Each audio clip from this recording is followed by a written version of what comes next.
Hello friends, welcome to Vrindavan PSC world. അപ്പോൾ നമ്മൾ മുൻപത്തെ വീഡിയോയിൽ പറഞ്ഞ പോലെ തന്നെ എക്കണോമിക്സ് റിലേറ്റഡ് ആയിട്ടുള്ള ക്വസ്റ്റ്യൻസ്, അതും സെക്കൻഡ് സ്റ്റേജിൽ നടന്ന LDCയുടെ സെക്കൻഡ് സ്റ്റേജിൽ നടന്ന ക്വസ്റ്റ്യൻസ് ആണ് ഡിസ്കസ് ചെയ്യാൻ ഉദ്ദേശിക്കുന്നത്.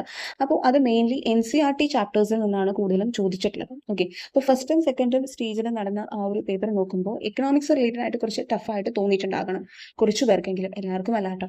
അപ്പോൾ അത് കൂടുതൽ ഇനി എഴുതാൻ പോകുന്നവർക്ക് നന്നായി പഠിക്കാൻ ഈ പറഞ്ഞ NCERT ചാപ്റ്റേഴ്സിൽ ആ ഒരു പോർഷൻ കാണിച്ചുകൊണ്ട് നമ്മളിന്ന് ഡിസ്കസ് ചെയ്യുന്നുണ്ട് കേട്ടോ ഇതിൻ്റെ ആൻസേഴ്സ്. അപ്പോൾ ഇനി വരാൻ സാധ്യതയുള്ളത് ഈ ഒരു ഏരിയയിൽ നിന്ന്, എക്കണോമിക്സിൻ്റെ ആ ഒരു ഏരിയയിൽ നിന്ന് ഇനി എന്തൊക്കെ ചോദ്യങ്ങൾ വരാം, ഏതൊക്കെ ഏരിയ നമ്മൾ കൂടുതലായിട്ട് പഠിക്കണം, അതുപോലെ ഏതൊക്കെ ഇൻഡൈസസുകൾ, വികസന സൂചികളിൽ ഇന്ത്യയുടെ പൊസിഷൻ, അതുപോലെ ഫസ്റ്റ് പൊസിഷനൊക്കെ നമ്മൾ ഈ ഒരു വീഡിയോയിൽ ഡിസ്കസ് ചെയ്ത് പോകുന്നുണ്ട്. ജസ്റ്റ് ഒരു റിമൈൻഡർ എന്നുള്ള രീതിയിൽ ഈ ഒരു ഏരിയ, എക്കണോമിക്സ് എന്ന് പറയുന്ന ഏരിയ അത്യാവശ്യം നന്നായിട്ട് അറ്റൻഡ് ചെയ്യാൻ പറ്റുന്ന രീതിയിലുള്ള കുറച്ച് കാര്യങ്ങളും നമ്മൾ ഇനി ഏതാണ് കൂടുതൽ കോൺസെൻട്രേറ്റ് ചെയ്ത് നോക്കേണ്ടത്, ഏതെങ്കിലും വിട്ടുപോയിട്ടുണ്ടെങ്കിൽ തീർച്ചയായിട്ടും അത് നിങ്ങൾ കവർ ചെയ്യാൻ വേണ്ടിയിട്ട് കുറച്ച് കാര്യങ്ങളും പറഞ്ഞു പോകുന്നുണ്ട് കേട്ടോ. അപ്പോൾ വീഡിയോ മുഴുവനായിട്ടും കണ്ടേക്കണേ. ഇഷ്ടപ്പെട്ടാൽ ലൈക്ക് ചെയ്യാനും ഷെയർ ചെയ്യാനും മറക്കരുത് കേട്ടോ. അതുപോലെ തന്നെ ചാനൽ സബ്സ്ക്രൈബ് ചെയ്യാത്തവരാണെങ്കിൽ സബ്സ്ക്രൈബ് ചെയ്യാനും മറക്കരുത് കേട്ടോ. അപ്പോൾ നമുക്ക് ചോദ്യങ്ങളിലേക്ക് കിടക്കാം. ആദ്യത്തെ ചോദ്യം നോക്കാം. 1991 ബാലൻസ് ഓഫ് പേയ്മെന്റ് പ്രതിസന്ധി മറികടക്കാൻ ഗവൺമെന്റ് സ്വീകരിച്ച അടിയന്തര നടപടി ഏതാണ്? ഓപ്ഷൻസ് നോക്കാം. വിദേശ കറൻസികൾക്കെതിരെയുള്ള രൂപയുടെ മൂല്യവർദ്ധനവ്, താരിഫ് നിരക്കിൽ വരുത്തിയ വർധനവ്, വിദേശ കറൻസികൾക്കെതിരെയുള്ള രൂപയുടെ മൂല്യച്യുതി. ഓപ്ഷൻ ഡി, വിദേശ നാണ്യ വിപണിയിലെ രൂപയുടെ മൂല്യനിർണ്ണയം സർക്കാർ നിയന്ത്രണത്തിൽ നടപ്പാക്കുക. അപ്പോൾ ഇതിന്റെ ആൻസർ ആയിട്ട് വരുന്നത് ഓപ്ഷൻ സി ആണ്, വിദേശ കറൻസികൾക്കെതിരെയുള്ള രൂപയുടെ മൂല്യച്യുതി. അപ്പോൾ ഇത് ആക്ച്വലി +1 ടെക്സ്റ്റ്, NCERT ടെക്സ്റ്റിലെ സെക്കൻഡ് ചാപ്റ്ററിൽ നിന്ന് ഉള്ള ഒരു പോർഷനെ ബേസ് ചെയ്തിട്ടുള്ള ഒരു ക്വസ്റ്റൻ ആണ്. അപ്പോൾ നമുക്ക് ആ പോർഷൻ ഒന്ന് ജസ്റ്റ് നോക്കാം. അപ്പോൾ ഈ ഒരു പോർഷനിൽ നിന്നാണ് അത് വന്നിട്ടുള്ളത്. നോക്കി, വിദേശ വിനിമയ പരിഷ്കാരങ്ങളിൽ പറഞ്ഞിട്ടുള്ളത് വിദേശകാര്യ മേഖലയിലെ പ്രധാനപ്പെട്ട ആദ്യത്തെ പരിഷ്കാരം ഉണ്ടായത് വിദേശ വിനിമയ വിപണിയിലാണ്. അടവശിഷ്ട പ്രതിസന്ധിക്ക്, അതായത് ബാലൻസ് ഓഫ് പേയ്മെന്റ് ക്രൈസിസ് ഉടനടി പരിഹാരം കാണാനാണ് 1991 വിദേശ കറൻസിയുമായി താരതമ്യം ചെയ്ത് ഇന്ത്യൻ കറൻസിയുടെ മൂല്യം കുറച്ചത്, അതായത് ഡീവാലുവേഷൻ ചെയ്തത്. അപ്പൊ അത് വ്യക്തമായിട്ട് ഈ ഒരു ഏരിയയിൽ പറയുന്നുണ്ട്. ഇതിന്റെ ഫലമായി വിദേശ നാണ്യം എന്ത് ചെയ്തു? ഇന്ത്യയിലേക്ക് കൂടുതൽ പ്രവഹിച്ചു. മാത്രമല്ല, വിനിമയ നിരക്ക് റിസർവ് ബാങ്ക് നിയന്ത്രണത്തിൽ നിന്നും മാറി വിദേശ വിനിമയ വിപണി തീരുമാനിക്കുന്ന തലത്തിലേക്ക് എത്തിച്ചേർന്നു. അതായത് ഇന്ത്യയിലെ രൂപയുടെ വിനിമയ നിരക്ക് വിദേശ നാണ്യത്തിന്റെ ചോദനത്തെയും പ്രധാനത്തെയും, അതായത് ഡിമാൻഡ് ആൻഡ് സപ്ലൈ, ഇന്ത്യയിലെ രൂപയുടെ വിനിമയ നിരക്ക് ഡിമാൻഡ് ആൻഡ് സപ്ലൈനെ ആശ്രയിച്ച് തീരുമാനിക്കാൻ തുടങ്ങി. അപ്പോൾ ഈ ഒരു ഏരിയയിൽ നിന്നാണ് എന്ത് ചെയ്തത്? ആ ഒരു ചോദ്യം ചോദിച്ചിട്ടുള്ളത്. അപ്പോൾ ഈ പറഞ്ഞ ബാലൻസ് ഓഫ് പേയ്മെന്റ് ക്രൈസിസ് ആണെങ്കിലും ശരി, അങ്ങനത്തെയൊക്കെ ഇനിയും ചോദിക്കാൻ ചാൻസ് ഉണ്ട്, അങ്ങനത്തെ ഒരു ഏരിയയാണ്. അപ്പോൾ ഈ ഒരു സെക്കൻഡ് ചാപ്റ്റർ അത്യാവശ്യം നന്നായിട്ട് വായിച്ചു വെക്കുന്നത് നല്ലതാണ്. കാരണം ഈ ഒരു ഏരിയയിൽ നിന്ന് തന്നെയാണ്, സെക്കൻഡ് തേർഡ് ചാപ്റ്റേഴ്സിൽ നിന്ന് തന്നെയാണ് ക്വസ്റ്റ്യൻസ് വന്നിട്ടുള്ളത്. ഓക്കെ, അപ്പോൾ അടുത്ത ചോദ്യം നോക്കാം. ഹരിത വിപ്ലവത്തിന്റെ നേട്ടങ്ങളെ പറ്റിയുള്ള പ്രസ്താവനകളിൽ ശരിയല്ലാത്തത് ഏതാ? ഓപ്ഷൻസ് നോക്കാം. ഉൽപാദനത്തിലും ഉൽപാദനക്ഷമതയിലും ഉള്ള വർധനവ്, വരുമാന വർധനവ്, ഗ്രാമീണ അസമത്വം, തൊഴിൽ വർധനവ്. ഇത് അത്യാവശ്യം നമുക്ക് എന്താണ് ലോജിക്കലി ആൻസർ ചെയ്യാൻ സാധിക്കും അല്ലെ.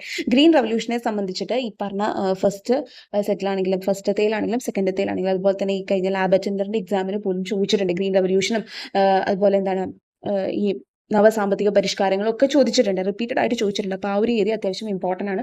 +1 NCERT ചാപ്റ്റർ, നേരത്തെ പറഞ്ഞ തന്നെ സെക്കൻഡ് ചാപ്റ്റർ തേർഡ് ചാപ്റ്റേഴ്സിൽ നിന്നൊക്കെയാണ് ഇതിൽ കൂടുതൽ ചോദിച്ചിട്ടുള്ളത്. അപ്പോൾ കുറേയധികം കാര്യങ്ങൾ ഇങ്ങനെ ഡിസ്ക്രിപ്റ്റീവ് ആയിട്ട് എഴുതിയിട്ടുണ്ട് അതിനെക്കുറിച്ച്. അപ്പോൾ അതൊന്ന് മനസ്സിലാക്കി തന്നെ നമ്മൾ വായിക്കണം. കാരണം ചിലപ്പോൾ അതേ സെന്റൻസ് തന്നെ നമുക്ക് ക്വസ്റ്റ്യൻസിന്റെ സ്റ്റേറ്റ്മെന്റ്സ് ആയിട്ട് വരാം.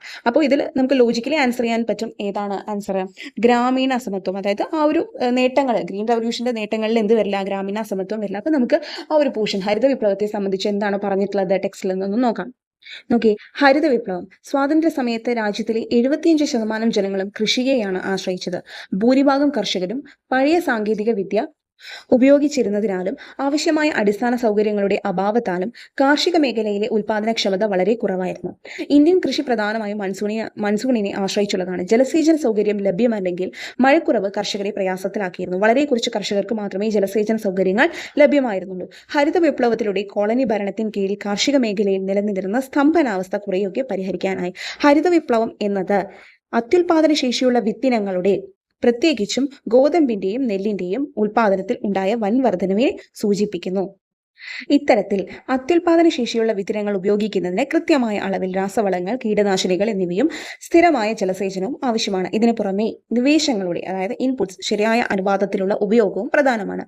അത്യുൽപാദന ശേഷിയുള്ള വിത്തിനങ്ങളിൽ നിന്നും കർഷകർക്ക് മെച്ചമുണ്ടാവണമെങ്കിൽ സ്ഥായിയായ ജലസേചന സൗകര്യങ്ങളും രാസവള, കീടനാശിനി എന്നിവ വാങ്ങാനുള്ള സാമ്പത്തിക ശേഷിയും അത്യാവശ്യമാണ്.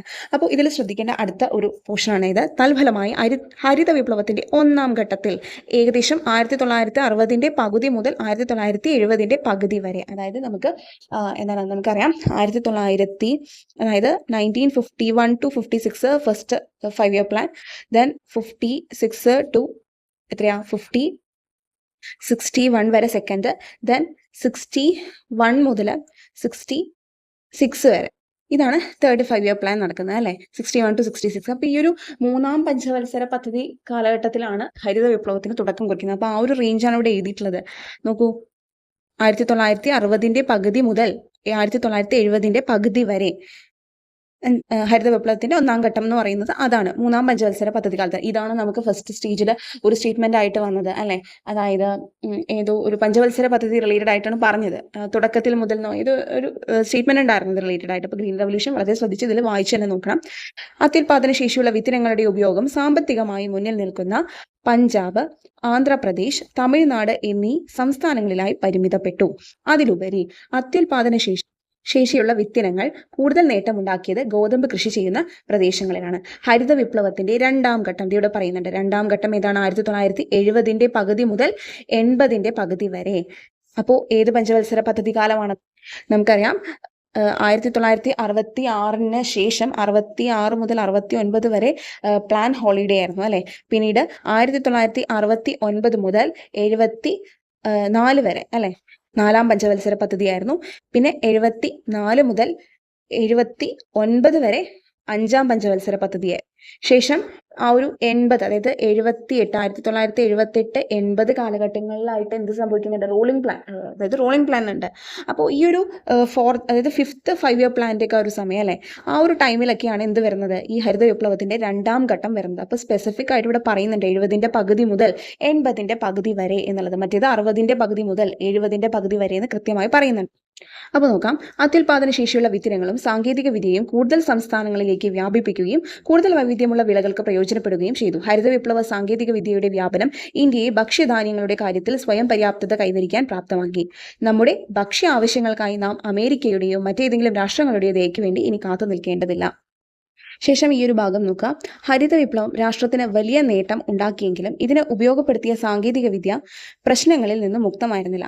ഓൾറെഡി മുൻപ് പറയുന്നുണ്ട് എന്താണ്? ഭക്ഷ്യധാന്യങ്ങളുടെ അപര്യാപ്തത പരിഹരിക്കാൻ ആവശ്യമായ ധാന്യശേഖരം ഉണ്ടാക്കുന്നതിന് തീർച്ചയായിട്ടും എന്ത് സഹായിച്ചിട്ടുണ്ട്? ഗ്രീൻ റവല്യൂഷൻ സഹായിച്ചിട്ടുണ്ട്.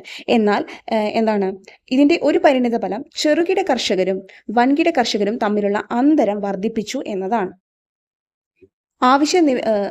അവശ്യ നിവേശങ്ങളുടെ ചെലവ് വഹിക്കാൻ കഴിവുണ്ടായിരുന്നത് വൻകിട കർഷകർക്ക് ആയിരുന്നതിനാൽ ഹരിത വിപ്ലവത്തിലൂടെ കൂടുതൽ ലാഭം കൊയ്തതും അവർ തന്നെ.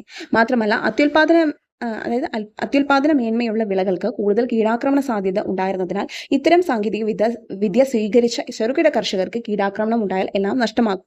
പിന്നീട് ഇവിടെ പറയുന്നുണ്ട് എന്താണെന്ന് വെച്ച് കഴിഞ്ഞാൽ, ചെറുകിട കർഷകർക്കും അതായത് പൊതുമേഖലാ ഗവേഷണ സ്ഥാപനങ്ങൾ നൽകിയ സേവനങ്ങൾ കീടാക്രമണം മൂലമുണ്ടാവുന്ന ചെറുകിട കർഷകരുടെ നഷ്ടസാധ്യത ഗണ്യമായി കുറച്ചു. അതായത് ചെറുകിട കർഷകർക്കും സാങ്കേതിക വിദ്യയുടെ പ്രയോജനം ലഭ്യമാക്കുന്നതിൽ ഗവൺമെന്റുകൾ തങ്ങളുടെ പങ്ക് വഹിക്കാത്ത സാഹചര്യത്തിലാണ് ഹരിത വിപ്ലവത്തിന്റെ പ്രയോജനം ധനിക കർഷകർക്ക് മാത്രമായി പരിമിതപ്പെട്ടത് എന്ന് നമുക്ക് മനസ്സിലാക്കാൻ കഴിയും. അപ്പോൾ ആ ഒരു ഡിഫറൻസ്, അതായത് ചെറുകിട കർഷകർ വൻകിട കർഷകർ തമ്മിലുള്ള ഒരു ഇതുണ്ടായിരുന്നു, അതിന്റെ ഒരു പരിണിത ഫലം എന്നുള്ള രീതിയിൽ ചിലപ്പോൾ നമ്മുടെ മുന്നിൽ ഒരു സ്റ്റേറ്റ്മെന്റ് ആയിട്ട് വരുമ്പോൾ നമുക്ക് കൺഫ്യൂഷൻ വരുത്തുള്ളതാണ്. ഈ ഒരു ചാപ്റ്റർ നന്നായിട്ട് വായിക്കണം എന്നുള്ള രീതിയിൽ പറയുന്നത്. പെട്ടെന്ന് നമ്മൾ ലോജിക്കലി നമ്മൾ ചിന്തിച്ചാലും അങ്ങനത്തെ ഒരു സാധ്യത ഉണ്ടോ എന്ന് നമ്മൾ ചിന്തിക്കും പെട്ടെന്നല്ലേ. അപ്പോൾ അങ്ങനെയുള്ളതൊക്കെ എന്താണ്, ഇത് സമാധാനമായിട്ട് ഒന്ന് ഇരുത്തി വായിക്കുന്നത് നല്ലതായിരിക്കും. ഓക്കെ, അപ്പോൾ നമുക്ക് അടുത്ത ചോദ്യം നോക്കാം. സാമ്പത്തിക പരിഷ്കരണാനന്തര കാലഘട്ടത്തിൽ പുറം കരാർ നൽകൽ അഥവാ ഔട്ട്സോഴ്സിംഗ് രംഗത്ത് ഇന്ത്യ മുൻപന്തിയിൽ എത്താൻ സഹായിച്ച വസ്തുതകൾ ഏവ? വൈദഗ്ധ്യമേറിയ മനുഷ്യവിഭവങ്ങൾ, കുറഞ്ഞ വേതന നിരക്ക്, ദാരിദ്ര്യം, തൊഴിലില്ലായ്മ. ഇത്രയാണ് തന്നിട്ടുള്ളത് ഓപ്ഷൻസിൽ. അപ്പോൾ ഇതിന്റെ ആൻസർ ആദ്യം ഒന്ന് ജസ്റ്റ് പറയാം. സി ആണ്, അതായത് 1 and 2 ആണ് കറക്റ്റ്. അതായത് വൈദഗ്ധ്യമേറിയ മനുഷ്യവിഭവങ്ങളും കുറഞ്ഞ വേതന നിരക്കുമാണ് സഹായിച്ച വസ്തുതകൾ. അപ്പോൾ ഈ ഔട്ട്സോഴ്സിംഗ് എന്ന് പറയുന്ന സംഭവം ഉണ്ടല്ലോ, കൃത്യമായിട്ട് +1 തേർഡ് ചാപ്റ്ററിൽ പറയുന്നുണ്ട്. അപ്പോൾ അതൊന്ന് നമുക്ക് നോക്കാം എന്താണ് അതിനെക്കുറിച്ച് പറഞ്ഞിട്ടുള്ളത്. നോക്കിയേ, ആഗോളവൽക്കരണത്തിന്റെ പ്രധാന ഫലങ്ങളിൽ ഒന്നാണ് പുറം പണിക്കരാർ അഥവാ ഔട്ട്സോഴ്സിംഗ്. ഒരു കമ്പനിക്ക് മുൻകാലങ്ങളിൽ രാജ്യത്തിനകത്തു നിന്ന് തന്നെ നൽകപ്പെട്ടിരുന്ന സേവനങ്ങൾ, നിയമോപദേശം, കമ്പ്യൂട്ടർ സേവനം, പരസ്യം, സുരക്ഷ തുടങ്ങിയ കമ്പനിയുടെ അതാത് വിഭാഗങ്ങളാണ് നൽകിയിരുന്നത്. ഇപ്പോൾ പുറത്തു നിന്നും, പ്രത്യേകിച്ച് വിദേശ രാജ്യങ്ങളിൽ നിന്നും സ്വീകരിക്കുന്നു. വാർത്താവിനിമയ ബന്ധത്തിലുണ്ടായ വലിയ വികസനം, പ്രത്യേകിച്ചും വിവരസാങ്കേതിക വിദ്യയുടെ വികസനം ഒരു സാമ്പത്തിക പ്രവർത്തനം എന്ന നിലയിൽ പുറം പണി കരാറിനെ അടുത്ത കാലത്തായി കൂടുതൽ ശക്തിപ്പെടുത്തിയിട്ടുണ്ട്. കുറേയധികം ഇവിടെ പറഞ്ഞു പോകുന്നുണ്ട്. അക്കൗണ്ടൻസി, ബാങ്കുകളുടെ സേവനങ്ങൾ, അങ്ങനെയുള്ള കാര്യങ്ങളൊക്കെ, അതുപോലെ അധ്യാപനം തുടങ്ങിയ സേവനങ്ങൾ വികസിത രാജ്യങ്ങളിലെ കമ്പനികൾ ഇന്ത്യയിൽ നിന്നും പുറം കരാർ പണി പ്രകാരം വാങ്ങുന്നു അഥവാ ചെയ്യിപ്പിക്കുന്നു. ഈ സേവനങ്ങളുമായി ബന്ധപ്പെട്ട വാചകങ്ങൾ, ചിത്രങ്ങൾ, ശബ്ദങ്ങൾ എന്നിവ സംഖ്യാരൂപത്തിലാക്കി ആധുനിക വാർത്താവിനിമയ സംവിധാനമായ ഇന്റർനെറ്റ് സഹായത്തോടെ മറ്റു രാജ്യങ്ങളിലേക്കും ഭൂഖണ്ഡങ്ങളിലേക്കും സംരക്ഷണം ചെയ്യപ്പെടുന്നു. വൈദഗ്ധ്യമേറിയ സൂക്ഷ്മതയോടുകൂടിയ മനുഷ്യശേഷി വിഭവങ്ങൾ, കുറഞ്ഞ വേതനം എന്നിവ, മനുഷ്യശേഷി വിഭവങ്ങൾ അതായത് വൈദഗ്ധ്യമേറിയ സൂക്ഷ്മതയോടുകൂടിയ മനുഷ്യശേഷി വിഭവങ്ങൾ, കുറഞ്ഞ വേതനം എന്നിവ മൂലം മിക്കവാറും ബഹുരാഷ്ട്ര കമ്പനികളും ചെറിയ കമ്പനികളും അവരുടെ സേവനങ്ങൾ പുറം കരാർ പണിയിലൂടെ ഇന്ത്യക്ക് നൽകുന്നു.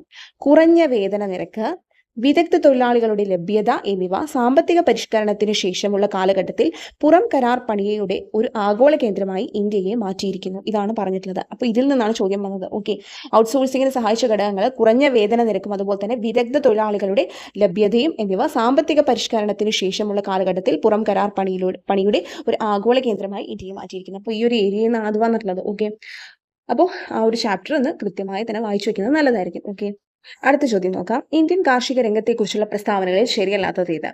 സാമ്പത്തിക വികസനത്തിന്റെ അടിത്തറ, ദേശീയ വരുമാനത്തിന്റെ പ്രധാന പങ്ക്, വ്യാവസായികവൽക്കരണത്തിന്റെ അടിത്തറ, പ്രച്ഛന്ന തൊഴിലില്ലായ്മയുടെ മൂലകാരണം. അപ്പോൾ ഇന്ത്യൻ കാർഷിക രംഗത്തെക്കുറിച്ചുള്ള പ്രസ്താവനകളിൽ സാമ്പത്തിക വികസനത്തിന്റെ അടിത്തറ, അതുപോലെ വ്യാവസായികവൽക്കരണത്തിന്റെ അടിത്തറ, പ്രച്ഛന്ന തൊഴിലില്ലായ്മയുടെ മൂലകാരണമൊക്കെ ശരിയാണ്. ഇതിൽ ആൻസർ എന്ന് പറയുന്നത് ദേശീയ വരുമാനത്തിന്റെ പ്രധാന പങ്ക് എന്നുള്ളതാണ്. അപ്പോൾ ഇത് ആക്ച്വലി +1 അതുപോലെ സെക്കൻഡ് ചാപ്റ്റർ, അതായത് സെക്കൻഡ് ചാപ്റ്ററിൽ ഒരു ബോക്സ് ഉണ്ട്. ആ ഒരു ബോക്സിൽ ഇങ്ങനെ ഒരു GDPയുടെ കമ്പാരിസൺ പറയുന്നുണ്ട്. 50 കാലഘട്ടത്തിലെ 1950, 51, അതുപോലെ തന്നെ 90 ആ ഒരു കാലഘട്ടത്തിലെ GDPയിലേക്കുള്ള ആ ഒരു കാർഷിക മേഖലയുടെ കോൺട്രിബ്യൂഷൻ എന്ന് പറയുന്നത് ഡ്രാസ്റ്റിക് ആയിട്ട് കുറയുന്നുണ്ട്. ആ ഒരു ബോക്സിനെ ബേസ് ചെയ്തിട്ടാണ് എന്ത് ചെയ്യുന്നത്, ഈ ഒരു ചോദ്യം വന്നിട്ടുള്ളത് കേട്ടോ. അപ്പോൾ ആ ഒരു ചാപ്റ്റർ എഗൈൻ പറയുന്നു, +1 സെക്കൻഡ് ചാപ്റ്റർ അതുപോലെ തേർഡ് ചാപ്റ്ററിൽ നിന്നൊക്കെ ചോദ്യങ്ങൾ ചോദിച്ചിട്ടുണ്ട്. NCERT ഈ ഒരു ടെക്സ്റ്റ് നന്നായി വായിക്കുന്നത് നല്ലതായിരിക്കും. അപ്പോൾ നമുക്ക് എന്താണ് എഗെയിൻ പല പല എക്സാമുകളിൽ റിപ്പീറ്റഡ് ആയിട്ട് ഈ ഒരു സാമ്പത്തിക പരിഷ്കാരങ്ങളും ഈ ഒരു ഏരിയയിൽ നിന്നും ഗ്രീൻ റവല്യൂഷൻ അങ്ങനത്തെ കാര്യങ്ങളും അതേ സ്റ്റേറ്റ്മെന്റ്സ് ആയിട്ട് തന്നെ ചോദിച്ചിട്ടുണ്ട്. അപ്പോൾ അത് ശ്രദ്ധിച്ചു നോക്കുന്നത് നല്ലതായിരിക്കും കേട്ടോ. അടുത്ത ചോദ്യം നോക്കാം. ഇന്ത്യ ഗവൺമെന്റ് വിഭാവനം ചെയ്ത സ്വയം പദ്ധതിയുടെ സവിശേഷത എന്താണ്? അപ്പോൾ ഡയറക്റ്റ് നമുക്ക് ആൻസർ തന്നെ നോക്കാം ഏതാണെന്ന്. പൗരന്മാർക്ക് ഗുണമേന്മയുള്ളതും സൗജന്യവുമായ വിദ്യാഭ്യാസം നൽകുക എന്നുള്ളതാണ് എന്ത് ഈ ഒരു സ്വയം പദ്ധതിയുടെ സവിശേഷത കേട്ടോ. അടുത്ത ചോദ്യം. നീതി ആയോഗിന്റെ ചുമതലകളിൽ ഉൾപ്പെടാത്ത പ്രസ്താവന ഏത്? ചെയർപേഴ്സൺ സ്ഥാനം അലങ്കരിക്കുന്നത് പ്രധാനമന്ത്രിയാണ്. ശരിയായിട്ടുള്ള ഒരു പ്രസ്താവനയാണ്. കേന്ദ്ര സംസ്ഥാന സർക്കാരുകൾക്ക് സാങ്കേതിക സഹായം നൽകുന്നു. ശരിയാണ്. വിദഗ്ധോപദേശക സമിതി ആയി പ്രവർത്തിക്കുന്നു. ശരിയാണ്. കേന്ദ്ര സംസ്ഥാന സർക്കാരുകൾക്ക് സാമ്പത്തിക സഹായം അനുവദിക്കുന്നു. അതാണ് എന്ത് തെറ്റായിട്ടുള്ളൊരു സ്റ്റേറ്റ്മെന്റ് അല്ലേ? ഇത് തെറ്റായിട്ടുള്ള സ്റ്റേറ്റ്മെന്റ് ആണ്. നമ്മളോട് ചോദിച്ചിട്ടുള്ളത് എന്താണ്? ഉൾപ്പെടാത്ത പ്രസ്താവനയാണ്. അപ്പോൾ ഇതാണ് ആൻസർ ആയിട്ട് വരുന്നത് കേട്ടോ. ഇതാണ്. അപ്പോൾ നീതി ആയോഗിനെ സംബന്ധിച്ചിട്ടുള്ള കാര്യങ്ങളും വളരെ വളരെ ഇമ്പോർട്ടൻ്റ് ആയിട്ടുള്ള കാര്യങ്ങളാണ്. അതുപോലെ അതിൻ്റെ പുതിയ ഇനീഷ്യേറ്റീവ്സ് ഇപ്പോൾ നമ്മൾ കണ്ടു. ഫസ്റ്റ് സ്റ്റേജിൽ എന്താണ് അമൃത് പദ്ധതി, അതുപോലെ എന്താണ് ശൂന്യ ക്യാമ്പയിൻ മുതലായ കാര്യങ്ങളൊക്കെ വളരെയധികം ശ്രദ്ധിക്കണം. അതുപോലെ തന്നെ കുറേയധികം ഇൻഡെക്സുകൾ, സസ്റ്റൈനബിൾ ഡെവലപ്മെന്റ് ഗോൾസിനെ ബേസ് ചെയ്തിട്ടുള്ള കാര്യങ്ങളൊക്കെ നീതി ആയോഗിൻ്റെ ഇത് പ്രകാരം ഏതൊക്കെ സംസ്ഥാനങ്ങളാണ് എന്നുള്ള കാര്യങ്ങളും ശ്രദ്ധിച്ചു നോക്കേണ്ടതാണ്. കാരണം അത് റിപ്പീറ്റഡ് ആയി ചോദിക്കുന്ന ഒരു ഏരിയയാണ് നീതി ആയോഗിനെ സംബന്ധിച്ചിട്ടുള്ള ഏതൊരു കാര്യം. ഓക്കെ, അപ്പോൾ അതിൽ ഇപ്പോഴത്തെ ആൾക്കാർ അതുപോലെ തന്നെ എന്താണ് പുതിയ ഇനീഷ്യേറ്റീവ് ഓരോന്നും എന്തിനേക്ക് വേണ്ടിയിട്ടുള്ളതാണെന്നുള്ളതൊക്കെ കൃത്യമായിട്ട് നമ്മൾ നോക്കി വെച്ചിരിക്കും. പ്രധാനമായും നമ്മൾ നീതി ആയോഗിന്റെ ലക്ഷ്യങ്ങളും കൂടി ഒന്ന് നോക്കി വെക്കുന്നത് നല്ലതായിരിക്കും.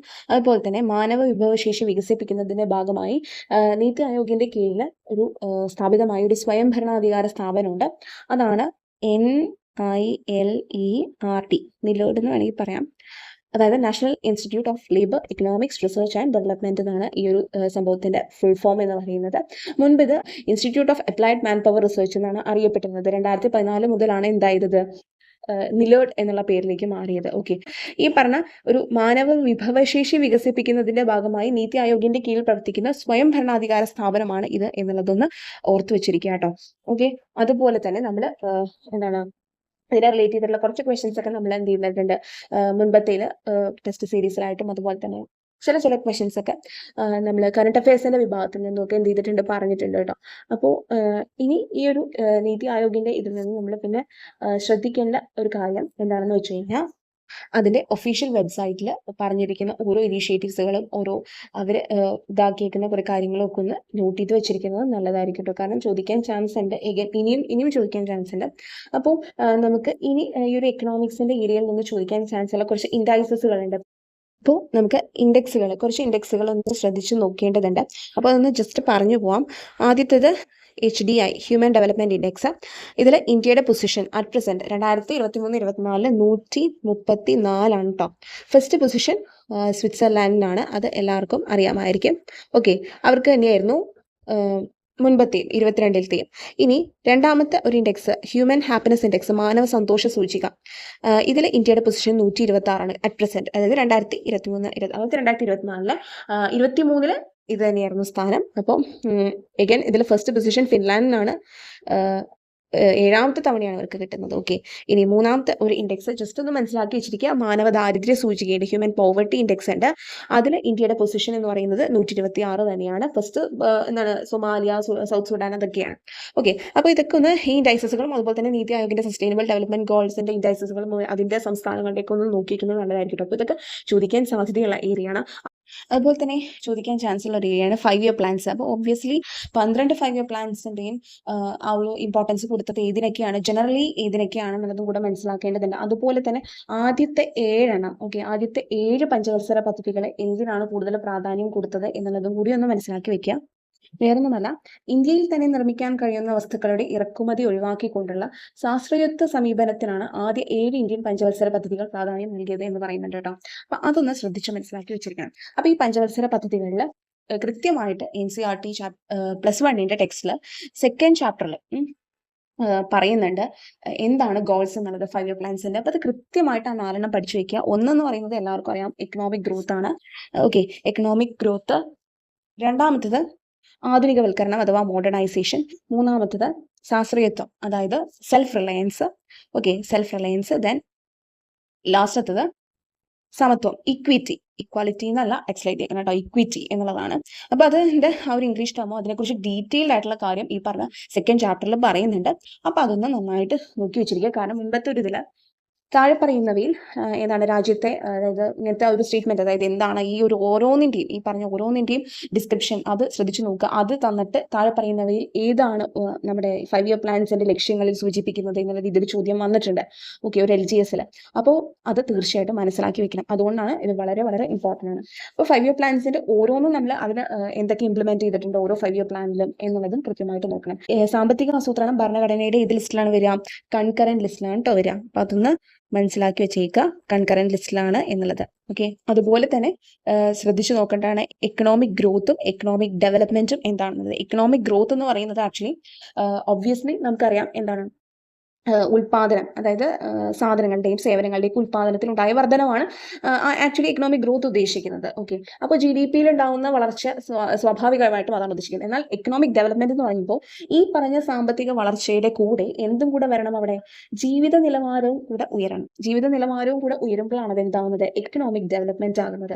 ഓക്കെ, ആ ഒരു വ്യത്യാസമുണ്ട്. അപ്പോൾ അതിനെന്തൊക്കെ വേണം, അതായത് ജീവിത ഗുണനിലവാരം കൂടണം എന്നുണ്ടെങ്കിൽ പോഷകാഹാര ലഭ്യത, അതുപോലെ തന്നെ എന്താണ് ആരോഗ്യ സംവിധാനങ്ങളൊക്കെ മെച്ചപ്പെട്ടതാകണം, വിദ്യാഭ്യാസ സൗകര്യങ്ങൾ, ഇതൊക്കെയാണ് ജീവിത ഗുണനിലവാരം എന്നതുകൊണ്ട് ഉദ്ദേശിക്കുന്നത്. അപ്പൊ അതും കൂടെ കൂടുമ്പോൾ, അതായത് എക്കണോമിക് ഗ്രോത്ത്, ഈ പറഞ്ഞ എക്കണോമിക് ഡെവലപ്മെന്റ് എന്ന് പറയുന്നത് എക്കണോമിക് ഗ്രോത്ത് പ്ലസ് എന്താണ് ജീവിത ഗുണനിലവാരം എന്ന് നമുക്ക് വേണമെങ്കിൽ പറയാം. ഓക്കെ, അപ്പൊ അതൊന്ന് ശ്രദ്ധിക്കണം. ചിലപ്പോൾ നമുക്ക് അങ്ങനെ പറഞ്ഞിട്ട് ചോദിക്കാം, ആ ഒരു ഡെഫിനിഷൻ തന്നിട്ട്. ഓക്കെ, അപ്പോൾ ശ്രദ്ധിച്ച് അതൊന്ന് മനസ്സിലാക്കി വെച്ചിരിക്കണം.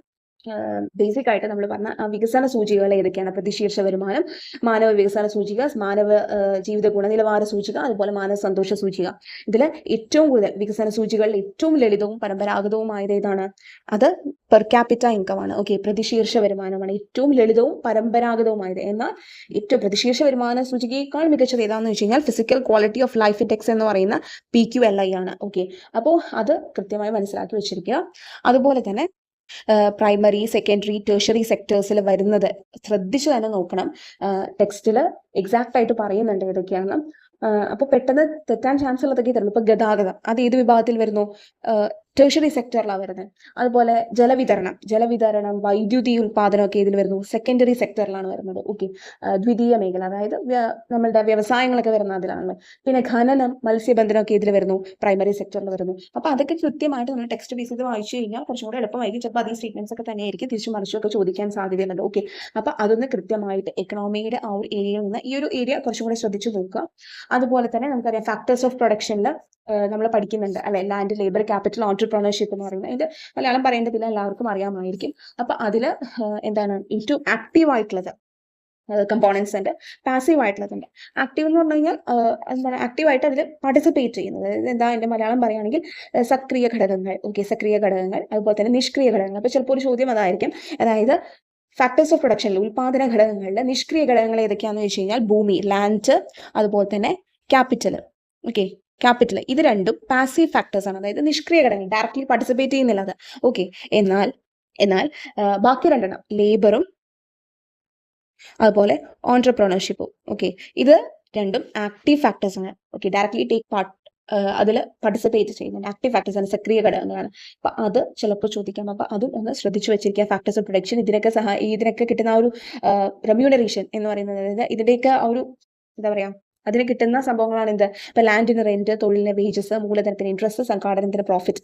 ഓക്കെ, അപ്പോൾ ഇക്കണോമി എന്താണ് ഈ ഒരു ഏരിയാസ് ഒക്കെ വളരെ വളരെ ഇമ്പോർട്ടൻ്റ് ആണ്. അതുപോലെ തന്നെ നമ്മൾ ശ്രദ്ധിക്കേണ്ട കുറച്ചാണ്. RBIനെ സംബന്ധിച്ചുള്ള കാര്യങ്ങളൊന്ന് ഡീറ്റെയിൽ ആയിട്ട് നോക്കി വെച്ചിരിക്കുക. കാരണം ഡിഗ്രി ലെവലിലും അല്ലാത്തതിനും ഒക്കെ ചോദിച്ചിട്ടുണ്ട് RBIനെ സംബന്ധിച്ച കാര്യങ്ങൾ. അതുപോലെ തന്നെ മോണിറ്ററി പോളിസി, ഫിസ്കാൽ പോളിസി ഒക്കെ എടുക്കുന്നത്, അതുപോലെ തന്നെ മോണിറ്ററി പോളിസി കമ്മിറ്റീനെ റിലേറ്റഡ് ആയിട്ടുള്ള കാര്യങ്ങളൊക്കെ ഒന്ന് ഡീറ്റെയിൽ ആയിട്ട് നോക്കണം. അപ്പോൾ ഇനി വരാൻ സാധ്യതയുള്ള വെച്ചിട്ടാണ് പറയുന്നത്. ഓക്കെ, അപ്പോൾ അത് നോക്കുന്നതോടൊപ്പം തന്നെ നമ്മൾ നികുതിയും നികുതി ഇതര വരുമാനങ്ങളും നമ്മുടെ ഒന്ന് ജസ്റ്റ് നോക്കി വെച്ചിരിക്കുക. അതുപോലെ GST കൗൺസിൽ വളരെ വളരെ ഇമ്പോർട്ടൻ്റ് ആണ്. GST കൗൺസിലും ഓക്കെ, അത് ചോദിക്കാൻ സാധ്യതയുള്ള ഒരു ഏരിയയാണ്, ഇതുവരെ ചോദിച്ചിട്ടില്ലാത്തതുകൊണ്ട്. അതുപോലെ തന്നെ എന്താണ് ബജറ്റ് വളരെ വളരെ ഇമ്പോർട്ടൻ്റ് ആണ്. 2023-24 അതുപോലെ തന്നെ അത് കേന്ദ്രത്തിന്റെയും കേരളത്തിന്റെയും നോക്കുന്നത് വളരെ വളരെ ഇമ്പോർട്ടൻ്റ് ആയിട്ടുള്ള ഒരു കാര്യം തന്നെയായിരിക്കും. ചിലപ്പോൾ ബാക്കൗട്ടിൽ ചോദിക്കാം, ഇതിന്റെ വളർച്ചാ നിരക്ക് പ്രതീക്ഷിത വളർച്ചാ നിരക്ക് എന്നൊക്കെ പറഞ്ഞ ചോദ്യങ്ങൾ വരാൻ സാധ്യതയുള്ള ഒരു ഏരിയയാണത്. എക്കണോമിയുടെ ഏരിയയിൽ നിന്ന് ഒരു ചോദ്യത്തിൻ്റെ ഉത്തരം കൂടെ ഡിസ്കസ് ചെയ്യാൻ വിട്ടുപോയി. വേറൊന്നുമല്ല, പ്രധാനമന്ത്രിയുടെ മുദ്രാ പദ്ധതി ലക്ഷ്യമിടുന്നത് എന്താണ്? ആൻസർ A ആണ്. ചെറുകിട സംരംഭകരെ സമ്പദ് വ്യവസ്ഥയുടെ മുഖ്യധാരയിലേക്ക് എത്തിക്കുക എന്നതാണ്. അപ്പോൾ ഇങ്ങനെയുള്ള സ്കീമുകൾ അതും കൂടെ ഒന്ന് നോക്കി വെക്കുന്നത് നല്ലതായിരിക്കും കേട്ടോ. എസ്പെഷ്യലി സർക്കാർ തലത്തിൽ നടപ്പിലാക്കി വരുന്ന ചില പദ്ധതികൾ ടെക്സ്റ്റിൽ പറയുന്നുണ്ട്. ഇപ്പോൾ ഉച്ചഭക്ഷണ പരിപാടി, അതുപോലെ സുവർണ ജയന്തി ഷഹാരി റോസ്ഗാർ യോജന, ദേശീയ ഗ്രാമീണ ഉപജീവന ദൗത്യം, സംയോജിത ശിശു വികസന പരിപാടി, അതുപോലെ മഹാത്മാഗാന്ധി ഗ്രാമീണ തൊഴിലുറപ്പ് പദ്ധതി, അന്ത്യോദയ അന്ന യോജന, അന്നപൂർണ്ണ, ഇതൊക്കെ ഒന്ന് ശ്രദ്ധിച്ച് നോക്കുന്നത് നല്ലതായിരിക്കും. ഇതിൻ്റെയൊക്കെ ഡീറ്റെയിൽ ആയിട്ടുള്ള കാര്യങ്ങൾ ചിലപ്പോൾ ചോദിക്കാൻ ചാൻസ് ഉണ്ട്. ഒന്നും തന്നിട്ട് താഴെ പറയുന്നവയിൽ ഏതാണ് ഉദ്ദേശിക്കുന്നത്, ഏത് പദ്ധതിയാണ് എന്നുള്ള രീതിയിൽ. അപ്പോൾ അങ്ങനെ ചോദിച്ചതാണ് ഒരെണ്ണം. അതായത് ദാരിദ്ര്യരേഖയ്ക്ക് താഴെയുള്ള ഏറ്റവും പ്രയാസപ്പെടുന്ന കുടുംബങ്ങൾക്ക് പ്രയോജനം കിട്ടുന്നു. മാസം 35 കിലോ അരി 3 രൂപയ്ക്ക് വെച്ച്, ഗോതമ്പാണെങ്കിൽ 2 രൂപയ്ക്ക്. ഇത് ഏതാണ്? അന്ത്യോദയ അന്ന യോജന എന്ന് പറയുന്ന പരിപാടിയാണ് അല്ലേ, ആ ഒരു പദ്ധതിയാണത്. അതുപോലെ തന്നെ മഹാത്മാഗാന്ധി ഗ്രാമീണ തൊഴിലുറപ്പ് പദ്ധതി, അത് 100 ദിവസത്തെ തൊഴിലുറപ്പാക്കുന്നതെന്ന് നമുക്കറിയാം. പക്ഷേ 18 വയസ്സ് പൂർത്തിയായവർക്ക് രജിസ്റ്റർ ചെയ്യാവുന്ന ഒരു സംഭവമാണ്. ഓക്കെ, അതിൻ്റെ ഒരു പ്രത്യേകത ഗുണഭോക്താക്കളിൽ 1/3 സ്ത്രീകളായിരിക്കണം. അപ്പോൾ ഇങ്ങനെയുള്ള സംഭവങ്ങളും, അതുപോലെ തന്നെ ഈ അന്ത്യോദയ അന്ന യോജന ഏത് പഞ്ചവത്സര പദ്ധതി കാലത്താണ്? 9ാം പഞ്ചവത്സര പദ്ധതി കാലത്താണ് വന്നത്. എന്താണ് 9ൻ്റെ ഒരു ഇമ്പോർട്ടൻസ് എന്നറിയോ? ജനകീയ പദ്ധതി എന്നറിയപ്പെടുന്നതാണ് എന്ത്? 9ാം പഞ്ചവത്സര പദ്ധതി എന്ന് പറയുന്നത്. സ്ത്രീ ശാക്തീകരണം ലക്ഷ്യമിട്ടൊരു പഞ്ചവത്സര പദ്ധതിയായിരുന്നു അത്. അതിൻ്റെ കാലഘട്ടം എല്ലാവർക്കും അറിയാമായിരിക്കും. 1997 2002 ആയിരുന്നു കാലഘട്ടം. ഓക്കെ, ഇടുന്നു. ഈ ഇതിലാണ് ആക്ച്വലി കുടുംബശ്രീ ആരംഭിക്കുന്നത്. 1998 മെയ് 17 കുടുംബശ്രീ ആരംഭിക്കുന്നു. അതുപോലെ തന്നെ എന്താണ്, ഇന്ത്യയുടെ 2ാമത്തെ ആണവ പരീക്ഷണം നടക്കുന്നത് ഈ ഒരു സമയത്താണ്.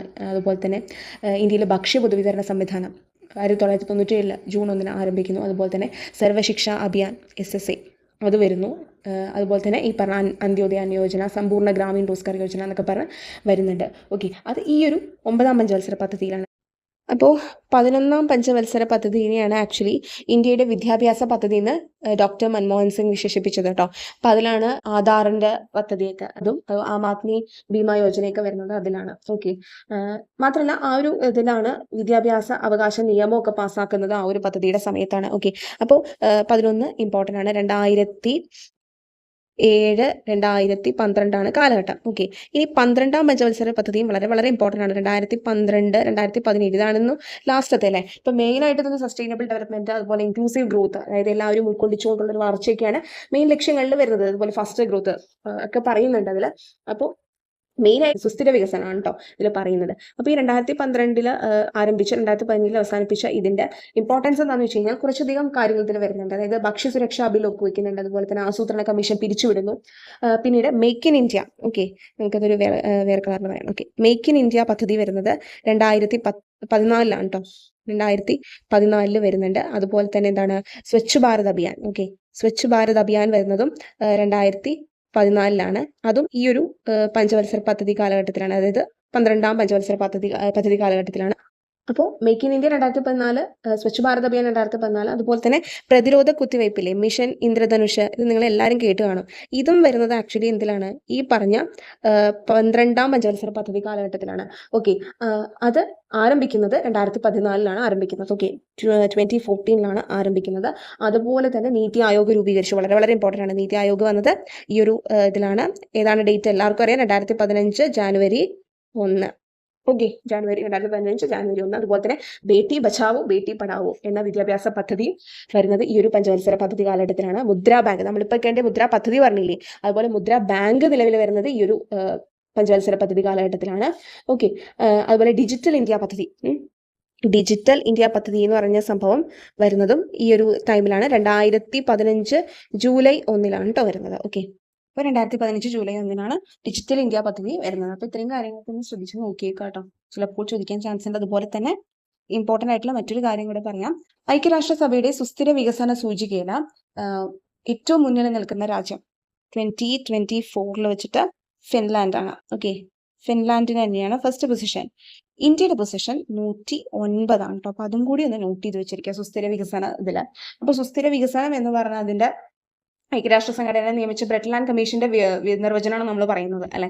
വരും തലമുറയ്ക്ക് അവരുടെ ആവശ്യങ്ങൾ നിറവേറ്റാനുള്ള കഴിവിൽ കുറവ് വരാതെ ഇന്നത്തെ തലമുറ അവരുടെ ആവശ്യങ്ങൾ നിറവേറ്റുന്ന സമീപനമാണ് സസ്റ്റൈനബിൾ ഡെവലപ്മെന്റ് അഥവാ സുസ്ഥിര വികസനം എന്നാണ് പറയുന്നത്. അവർ കോമൺ ഫ്യൂച്ചർ എന്നറിയപ്പെടുന്ന കമ്മീഷനാണ് ബ്രെഡ്ലാൻഡ് കമ്മീഷൻ എന്ന് പറയുന്നത്. അപ്പോൾ അതൊന്ന് മനസ്സിലാക്കിയിരിക്കുക. ഇതുമായിട്ട് റിലേറ്റ് ചെയ്തിട്ടുള്ള പ്രീവിയസ് ഇയർ പേപ്പേഴ്സിൽ വന്നിട്ടുള്ള ക്വസ്റ്റ്യൻസ് ലേറ്റസ്റ്റ് ആയിട്ടാണ്, അതിലൊക്കെ ഒന്ന് നോക്കി വെച്ചിരിക്കുക കേട്ടോ. അപ്പോൾ കുറച്ചധികം ക്വസ്റ്റ്യൻസ് ഇനി വരാൻ സാധ്യതയുള്ളത് നമ്മളുടെ ഒരു പെർസ്പെക്റ്റീവിൽ നിന്ന് പറഞ്ഞതാണ്, എക്കണോമിയുടെ ആ ഒരു ഏരിയയിൽ നിന്ന് വരാൻ സാധ്യതയുള്ളത്. അതുപോലെ തന്നെ ഒരു കാര്യം വിട്ടുപോയി, വേറെ ഒന്നുമല്ല, ബാങ്ക് റേറ്റ്, റീപ്പോ റേറ്റ്, അങ്ങനത്തെ കാര്യങ്ങളൊക്കെ ഒന്ന് ശ്രദ്ധിച്ച് നോക്കി വെച്ചിരിക്കുക. SLR, CRR, ഇതിൻ്റെയൊക്കെ ആ ഒരു റേറ്റ് കൃത്യമായിട്ട് നോട്ട് ചെയ്ത് വെച്ചിരിക്കുക. ഓരോന്നും എന്തൊക്കെയാണ് എന്നുള്ളതും കൂടി ഒന്ന് മനസ്സിലാക്കി വെച്ചിരിക്കേണ്ടതാണ് കൃത്യമായിട്ട്. അപ്പോൾ അത് നല്ല രീതിയിൽ തന്നെ എന്താണ് പഠിച്ചു വെക്കേണ്ടതാണ് കേട്ടോ. അപ്പോൾ അതും വളരെ വളരെ ഇമ്പോർട്ടൻ്റ് ആയിട്ടുള്ള ഒരു ഏരിയയാണ്. അപ്പോൾ ഇത്രയും കാര്യങ്ങളൊക്കെ ഒന്ന് മനസ്സിലായി, നമുക്ക് അറിയാവുന്നതായിരിക്കും, എന്നാലും നമ്മളുടെ ആ ഒരു ഇതിനു വേണ്ടി പറഞ്ഞു തന്നു കേട്ടോ. അപ്പോൾ നമുക്ക് നെക്സ്റ്റ് വീഡിയോയിൽ കാണാം. Thank you.